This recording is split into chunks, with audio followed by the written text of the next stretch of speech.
better circumstances. You can pray for anything. But if your subconscious, your core beliefs, believe one thing, like for example, if you believe that money's hard to come by, or you believe in scarcity, you believe in lack, you believe that you're having a hard life and you were put here to struggle, then no matter how much you pray for money or how much you pray for opportunity or how much you pray for things that are the opposite of that, you're not going to get that because that's what's in your subconscious. Okay, it's that simple. So what you subconsciously identify as normal is what God works off of. And God is the superconscious. So these are three states of awareness that live in here. Okay, so the conscious mind, subconscious, superconscious. And we call the superconscious God. So the only way that you can get different results, the only way that you can, let's say, benefit more than what you have, is to work on your subconscious beliefs. How do you do that? Affirmations, meditation, vocalization, visualization. I was talking to somebody yesterday, right? And she was making fun of the situation. She says, well, I go to therapy and I go to hypnosis. And she told me this right after she was telling me that she lost her soul. She told me, she said, I lost my soul. And I'm like, really, what happened? Oh, I'm divorcing my husband of 50 years. I lost my soul. That was her belief.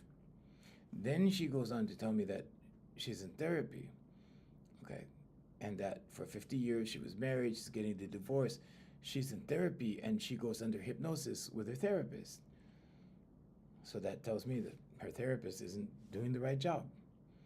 She isn't doing the right thing because she did not change her beliefs. The therapist is not going to help her change her beliefs. The therapist is not going to say, oh, well, you have to change your beliefs. No, the therapist is just going to treat her, and it will go in a circle. Okay, and the circle is, we'll see you on Friday. You come in Friday, you get your hypnosis or whatever, and then, okay, we'll see you next week. And you see? Now, if you don't change the subconscious, hypnosis works. Okay, but it's temporary if you don't change the beliefs in your subconscious. Just like you can make a new decision. You can make a decision with your conscious mind that thinks 5% of the time of your life. Okay, subconscious is 95%.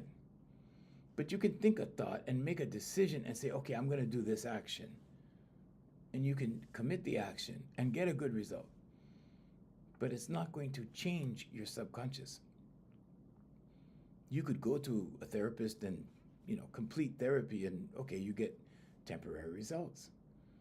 But your subconscious always pulls you back, and people make excuses for this because they go, oh, well, his demons got a hold of him. Demons, they blame demons.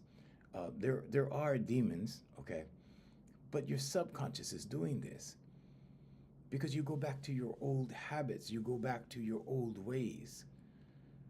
Okay, if you're a victim of abuse, okay, after loving your abuser, because you get to love your abuser for years and years and years and years, okay, just doing a little hypnosis or a little this or a little that isn't going to do it.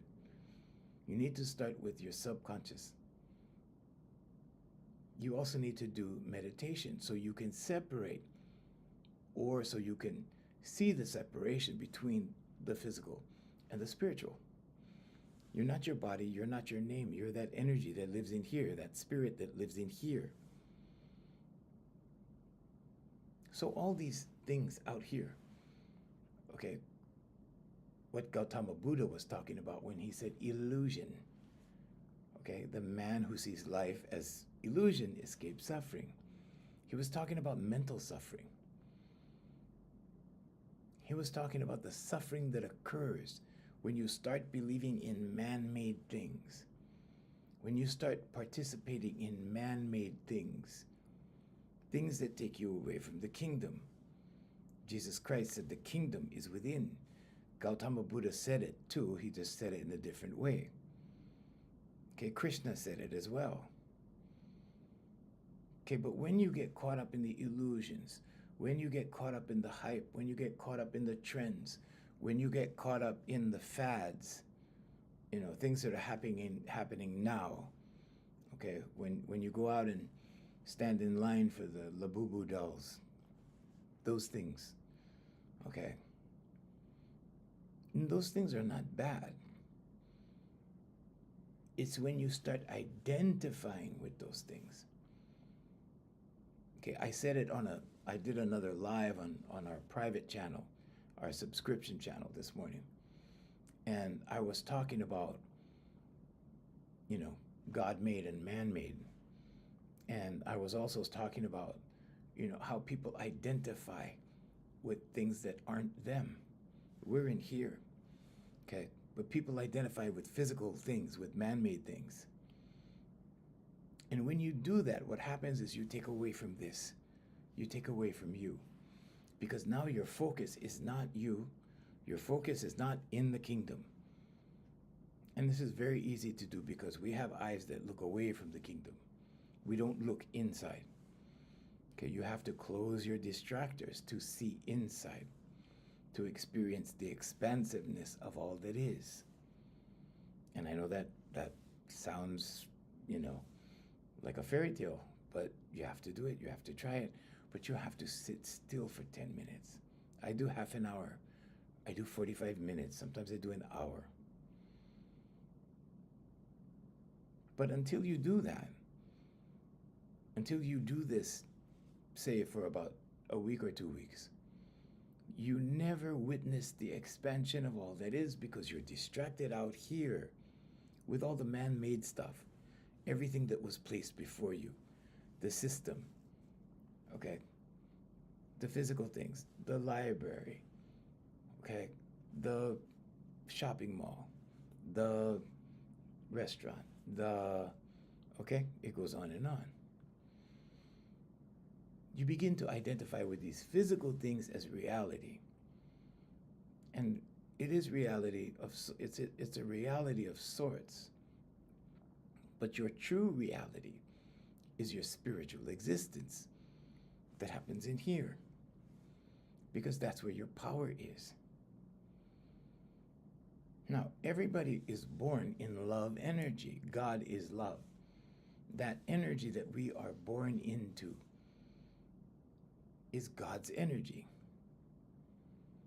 Some people don't see it that way and they don't get the benefits. Some people think they see it that way, but they don't meditate, so they don't experience God's kingdom. Okay? Some people are so into programs out here that was set up from someone else's in here that they forget all about this one in here. Okay? The strength is in here. The power is in here. Ask any martial artist. They will tell you. Okay, the strength is in here.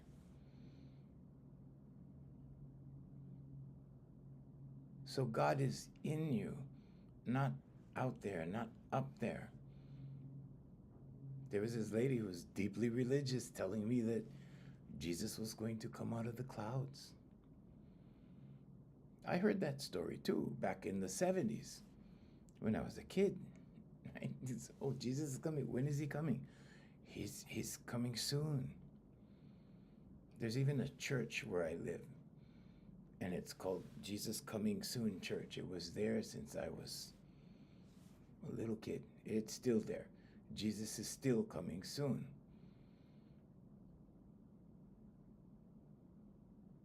Jesus was teaching us about salvation, that salvation happens in here, not out there. Everything out there is just nature and things from someone else is in here. So God responds to what you have in here, your core beliefs in here, your subconscious. Your subconscious is your book of life. Okay? The superconscious works with universal law. Okay, the law of divine oneness, the law of correspondence, The law of correspondence says that everything out here in your immediate vicinity is a reflection of everything in here, because first you think it, then it becomes action, then it gets produced out here. Okay, this is why when somebody picks you up and their car is nice and clean and orderly and everything's organized, that's how they are in here. You know, when you go to your office or you go to an office and you see the desk is perfect, everybody, you know, the girl in the front office, everything's organized, everything's in place. That's how she is in here. It spills out here. You think that, well, when I get the car, I'll be happy. When I get the house, I'll be happy.